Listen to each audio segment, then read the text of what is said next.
खुलुमबाय रायजोफोर गिबियावनो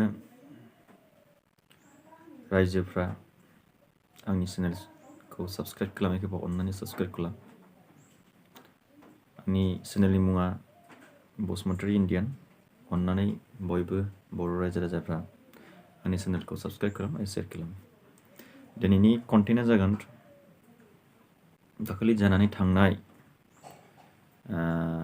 सावथालफोरनि मोनसे एग्रिमेन्ट आदिबासी वेलफेयार डेभेलपमेन्ट काउन्सिलनि बिसिनि MOSआव लिरनाय दङ आरो आं बे कर्टनि मोनसे दफा एबा MOSनि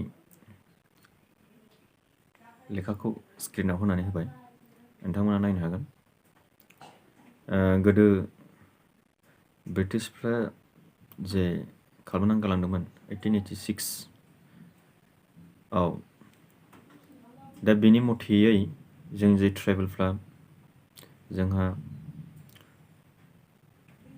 राइट्स मोनो, ट्राइबेल एरिया एबा ट्राइबेल बेलेन्स ब्लकआव जों मोन्थाय दं जोंहा, जोंनिनो बानायनानै गालांनाय।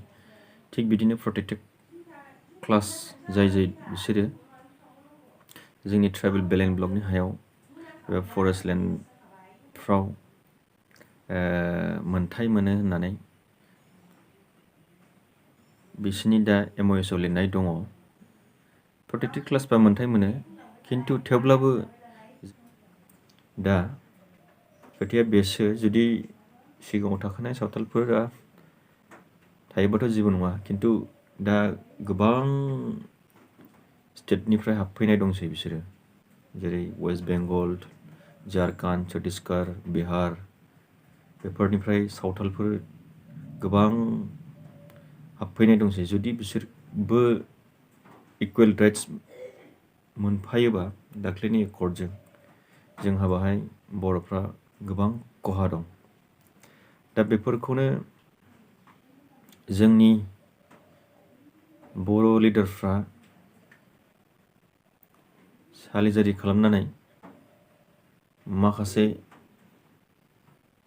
जोंनि बर'फोरखौ एसामिसफ्रा जेरै गुवाहाटि बायदियाव, धेमाजि बायदियाव, सनितपुर बायदियाव जुदि इभिक्सन खालामदोंब्ला जोंनि पलिटिकेल लिडारफ्रा एबा पावाराव थानाय लिडारफ्रा, बर्तमान BTCआव पावाराव थानाय लिडारफ्रा जुदि इभिक्सन खालामलाङाबा थारैनो इयुन जेनेरेसननि थाखाय बिराद गोब्राब जाहैगोन। दा बेनिखायनो जोंनि बर'फ्रा मोनफ्रोमबो बिथिंजोंसाय नायनांगोन। आरो जुदि बे बुस्थुखौ जुदि दा पलिटिकेलाइज खालामनानै थांबाय थायोब्ला जों भबिष्यतआव जोंनि हारिया अलखदाव गोग्लैगोन, बे खोथा। बेनिखायनो साफ्रोमबो जोंनि बर' रायजो राजाफ्राबो सांग्राङै थानाया मोजां, जाहाथे सोरबाफोर अबेबा अकुपाइड लेन्ड खालामफैयोब्ला, हाखौ जुदि सोरबा गुबुनारिफ्रा दखल खालामफैयोबा बेखौ थोंजोङै डिस्ट्रिक्ट एडमिनिस्ट्रेटिभनि गेजेरजों खावलायनांगोन, जाहाथे बिसोरखौ इभिक्सन खालामनानै बबेनिफ्राय फैदोंमोन बाहाय थांफिनहोयो।